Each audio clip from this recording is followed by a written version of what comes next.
Hola a todos, mi nombre es María Alejandra Sánchez Páez y hoy les voy a hablar sobre el proceso civil y el proceso penal, teniendo en cuenta que el proceso civil trata de resolver conflictos entre particulares y en el proceso penal buscamos determinar la responsabilidad en la comisión de ciertos delitos. Veremos entonces qué ocurre en cada fase y qué opciones tienen las partes involucradas para resolver estos conflictos. Entonces, comencemos.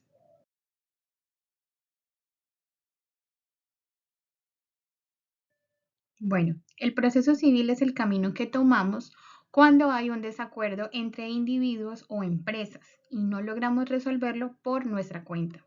El objetivo principal de derecho civil es proteger los derechos e intereses de las partes involucradas, buscando así una solución justa y equitativa para las partes.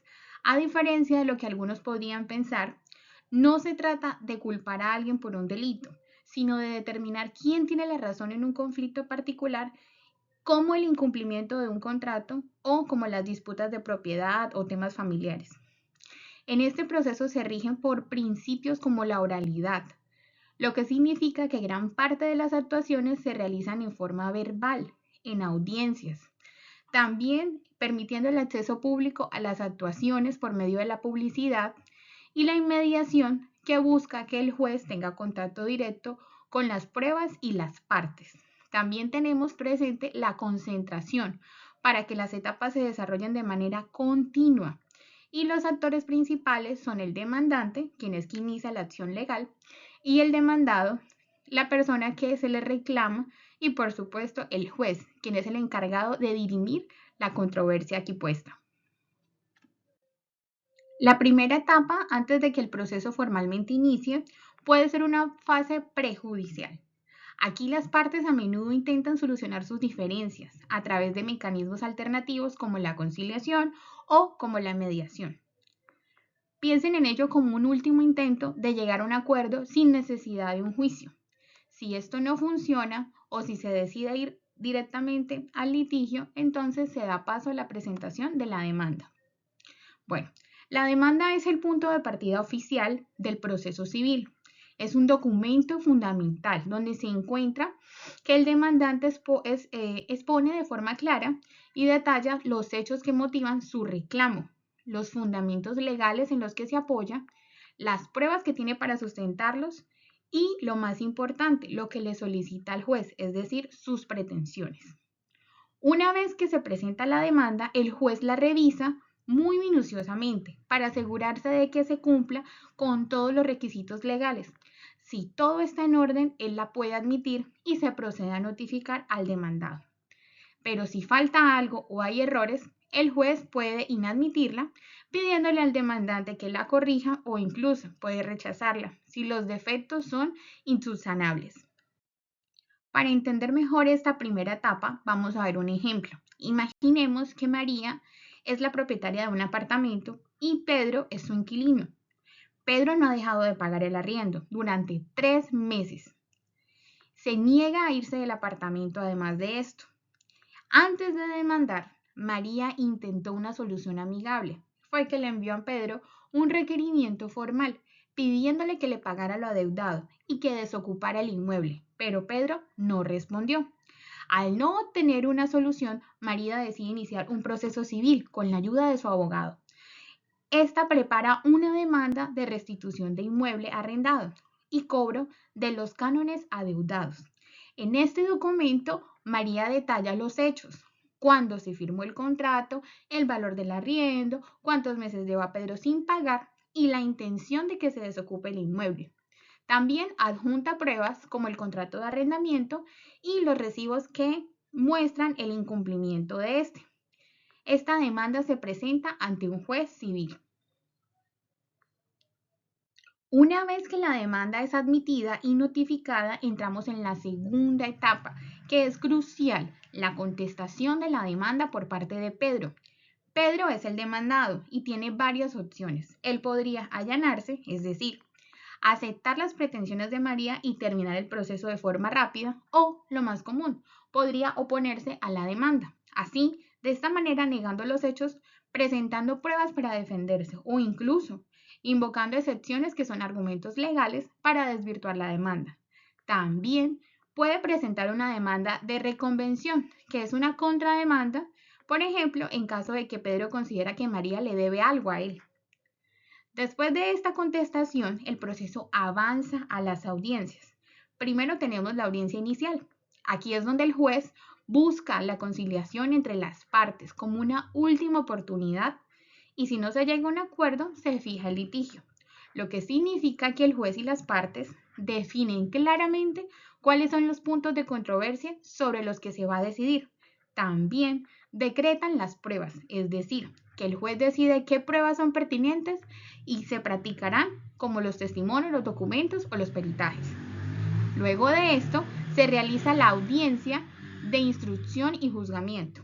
En esta audiencia se practican las pruebas decretadas, se escucha a los testigos, se interrogan a las partes y se presentan informes periciales, entre otros.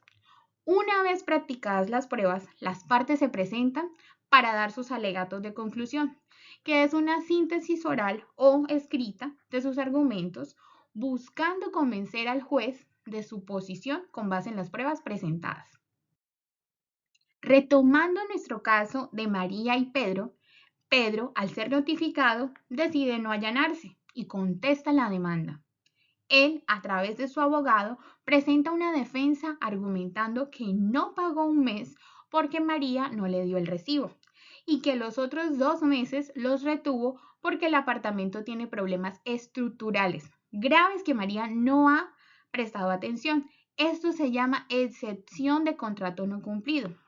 Entonces, en la audiencia inicial, el juez intenta que María y Pedro concilien, pero no lo logran. Entonces, el juez define los puntos claves para esta discusión. ¿Pedro incumplió el contrato?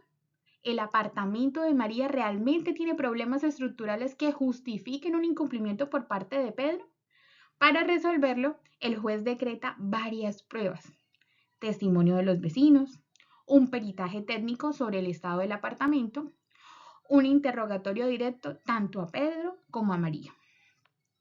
En la audiencia de instrucción de juzgamiento se practican estas pruebas, se escuchan los testimonios de los vecinos, quienes confirman que Pedro no ha pagado, y el perito presenta su informe sobre el estado del apartamento. Tanto Pedro como María son interrogados por el juez y los abogados. Finalmente, los abogados presentan sus alegatos y el abogado de María enfatiza que las pruebas demuestran el incumplimiento por parte de Pedro y que el peritaje no justifica la falta de pago. El abogado de Pedro, por otra parte, reitera que los problemas estructurales del inmueble le impedían usarlo adecuadamente y que no pagar era la única forma de presionar a María para que ella los arreglara. Después de que se han presentado todas las pruebas y se han presentado los alegatos, llegamos a la etapa más esperada, la sentencia. La sentencia es la decisión final del juez, donde resuelve el conflicto basándose en las pruebas que presentaron y en la aplicación de la ley. Puede ser una sentencia estimatoria, lo que significa que le da la razón al demandante, o desestimatoria, si le da la razón al demandado. Una de las partes no está de acuerdo con la sentencia. En caso de que esto ocurriera, no todo está perdido, ya que puede interponer recursos. El recurso más común es el de la apelación, que permite que el Tribunal Superior, generalmente la Sala Civil del Tribunal Superior del Distrito Judicial, revise la decisión del juez de primera instancia. Y si el caso es de alta cuantía y se cumplen ciertos requisitos, incluso se puede llegar a un recurso extraordinario de casación ante la Corte Suprema de Justicia. Pero este es mucho más restrictivo y solo procede por errores muy específicos en la aplicación de la ley. Una vez que la sentencia queda en firme, es decir, cuando ya no hay recursos o estos sean agotados, procede su ejecución. Esto significa que se hace cumplir lo que el juez ordenó. Por ejemplo, si María gana el caso, se procede al desalojo de Pedro y al cobro de la deuda a través de medidas como el embargo de bienes si fuera necesario. Volviendo a nuestro caso, el juez, después de analizar todas las pruebas y los argumentos, dictó sentencia. En este caso, el juez falló a favor de María, ordenando que Pedro desocupe el apartamento y pague todos los arriendos atrasados. El juez consideró que las pruebas presentadas por Pedro sobre los supuestos problemas estructurales no fueron lo suficientemente contundentes para justificar su incumplimiento de pago. Pedro, insatisfecho con la decisión, decidió apelar. Su abogado argumentó ante el Tribunal Superior que el juez de primera instancia no había valorado correctamente las pruebas que él presentó. Sin embargo, el Tribunal Superior, después de revisar el caso, confirmó que la sentencia original tiene la razón, es decir, le dio razón nuevamente a María. Con la sentencia ya firme, María puede ahora solicitar la ejecución de la misma. ¿Esto qué implica? Que si Pedro no desocupa el apartamento voluntariamente, se realizará un proceso de desalojo. Además, si Pedro no paga la deuda, María puede solicitar medidas como el embargo de sus cuentas bancarias o de otros bienes para asegurar el cobro de lo adeudado. Así es como un conflicto civil desde la falta de pago hasta la sentencia y su ejecución llega a su fin. Ahora hablamos de un proceso penal. En este proceso es en el que se activa cuando se presume la comisión de un delito. A diferencia del civil, aquí el objetivo no es solo resolver una disputa, sino determinar si cometió un crimen, quién fue responsable y, si es el caso, también aplicar una pena establecida por la ley. También buscando la protección de la víctima y la reparación del daño causado. El proceso penal se rige por principios fundamentales, como la presunción de inocencia, que establece que toda persona es inocente hasta que se demuestre lo contrario. También hay el derecho a la defensa, garantizando que toda persona acusada tenga un abogado que le asista, y el debido proceso, asegurando que todas las actuaciones le hagan conforme a la ley, y nuevamente la oralidad y la publicidad se hagan presentes. Los actores principales en este complejo proceso son la Fiscalía General de la Nación, que es la encargada de investigar y acusar, los jueces, que se dividen entre jueces del control de garantías encargados de proteger los derechos fundamentales durante toda la investigación, y los jueces de conocimiento, que dirigen el juicio, la defensa, que representa al acusado, y por supuesto la víctima, que tiene el papel activo en la búsqueda de justicia y reparación. La primera etapa del proceso penal es la indagación. Todo comienza con la noticia criminal, que es cuando las autoridades tienen conocimiento de un posible delito. Esto puede ocurrir de varias formas, a través de una denuncia presentada por un ciudadano o una querella para delitos que requieran la manifestación de la víctima. También de oficio, si las autoridades se enteran por sus propios medios, o por flagrancia, es decir, cuando una persona es sorprendida cometiendo el delito. Una vez que la Fiscalía tiene conocimiento de un hecho, inicia la recolección de elementos materiales probatorios o la evidencia física. Esto incluye desde testimonios y documentos hasta pruebas periciales como huellas dactilares, análisis de ADN o videos de seguridad.